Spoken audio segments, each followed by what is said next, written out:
Hey there everybody, Eric from Outer Limitless coming at you today with another knife video. Now today's video is pretty much just a pure amount of luck that I'm even able to do this. I am saying that because I was able to get my hands on a Dark Timber 1911 Elite Gen 2 as part of the Dark Timber's most recent production release. This went on sale roughly about a week ago, and it was a pure fury of activity. I ended up purchasing my knife on dlttrading.com, and that website sold out in literally less than 3 minutes. So I look at it as purely miraculous that I was able to get my hands on this blade, but fortunately enough, I was able to do so, and I'm going to share a little unboxing with you today.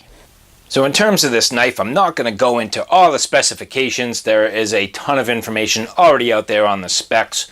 There are some minor revisions, however, made to this Gen 2 over the prior version, and I'll try to talk a little bit about some of that, but I'm certainly not an expert.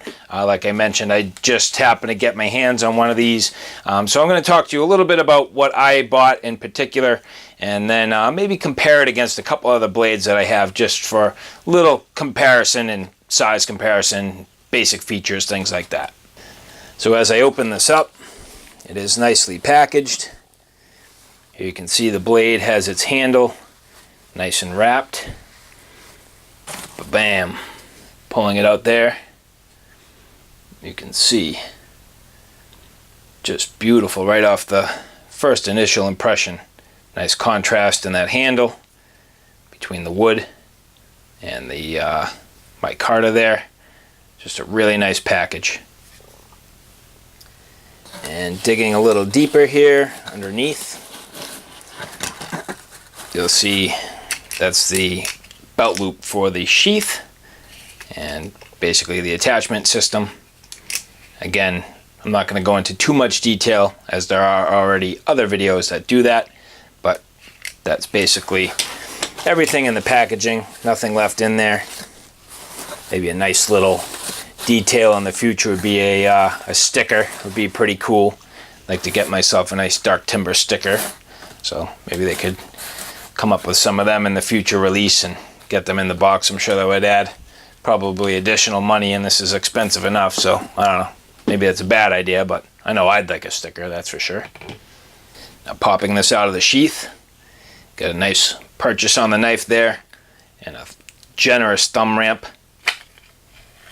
Nice release, nice retention, and ba-bam, there you have it. This is a nice large chunk of CPM 3V, which a lot of people feel is a very high premium steel. Has a lot of great qualities for a wilderness blade. And I don't have a ton of experience. I do have one knife with CPM 3V. I've been very happy with it, but I don't have a lot of experience, so I'm not going to talk about that too much. But you can see definitely a nice blade.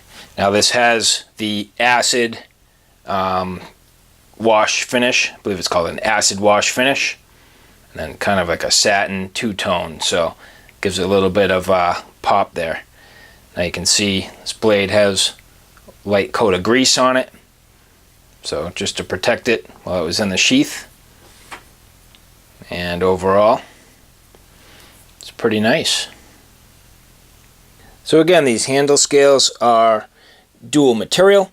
So you have a curly maple, and then you have a black micarta, and then looking at the spine of the knife, some really great contrast there. I love that black liner look going up the entire tang of the knife, and then just stepped off with the sort of palm swell and those curly maple scales. So overall, a very nice profile, nice overall shape, nice swell on the pommel.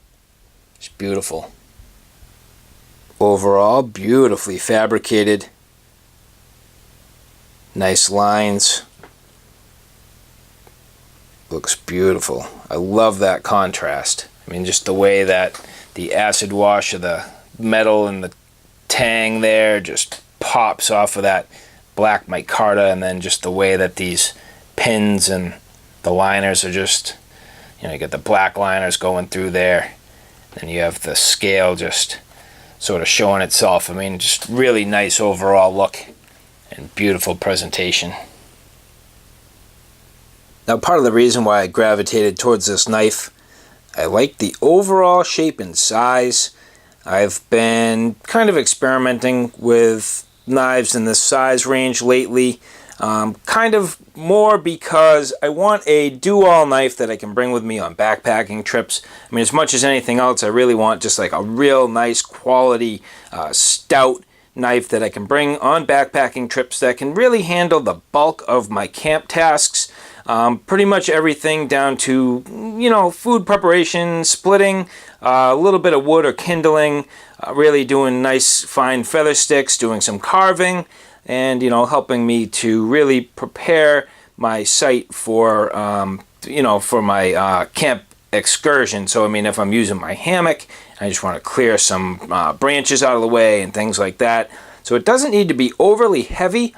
And I wanted something that was just quality, nice, stout, and this to me looked to be just about perfect. And so in the past few months, I've been really gravitating towards this sort of knife class and size.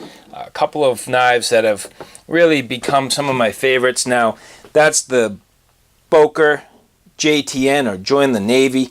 A little bit small, so when I got that, I really liked it. For the overall size of the handle, a beautiful palm swell there. So you can see it's just like a great shape and looks real nice. I mean, a great looking blade. But the actual blade length was just a tiny bit short. So then I got this Swamp Rat Custom Shop Rat Mandu. And I've been very happy with this. Although the handle is just a touch thin, just a touch. I mean, not a big deal. It's still comfortable. So then, in my research and seeing all the talk about this 1911 here, I said, aha, now that's got to be just about that sweet spot. Now, granted, it does not have the finger choil, but the design of the handle certainly makes up for that. Pretty much giving you almost a choil right in the handle itself, so it does not need an additional finger choil there in the blade. So a little bit of a recurve, very subtle, a little bit of a trailing point design. Now, what I can say about that is I have become a huge fan of trailing point knives. I've been using this Kislar Supreme, and then more recently the Swamp Rat, so I am starting to really enjoy that trailing point design on my blades, and I thought that the overall attributes and design features in this Dark Timber 1911 would be just about perfect.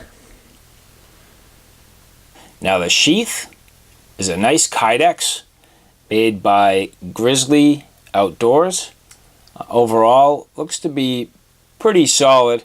It's not really like rounded off on the edges. It's a little bit sharp, but that doesn't matter to me. I mean, it's just nicely made, nicely formed, has excellent retention, great thumb ramp, nice job with the eyelets, gives you a little bit of versatility for different systems, and again, it has this sort of like a drop sheath design with this. It's not exactly a dangler, but just like a drop loop there that attaches on, and it can be right hand or left hand carry, so that's a good thing. It has a drainage hole in the bottom, and overall looks to be a nice thick weight Kydex. So a nice sheath that comes with this, obviously, and it helps with the value. I mean, this is not a cheap knife. These sell for over $300. This particular model is $315, so it is expensive. But to come with the Kydex, obviously, is a nice added value that you do not get with some other knives. And so again, coming back to this Swamp Rat, for example, this is going to be pretty expensive anyway. I mean, not in the $300 range, but by the time you were going to put a nice sheath on it, you'd be coming close. So really, for the quality of this, mid-tech knife, which is kind of in between a custom knife and a production knife. It's sort of like that middle ground. You definitely get some nice features. And then, you know, the blade and the two-tone is beautiful. I really like the acid wash. I think that works very well. This really has a great look to it. This particular knife, I very much like the, you know, the difference between like the brass on the hardware and then like the shiny metal, and then you have the acid wash and the curly maple, and then, you know, the liners, and there's just like so many design elements kind of all working together to make this really look beautiful. But even though there's all these different things going on, it's still cohesive. It really works very nice. Now I was just noticing here that the writing on the dark timber box appears to be sort of like an Old English.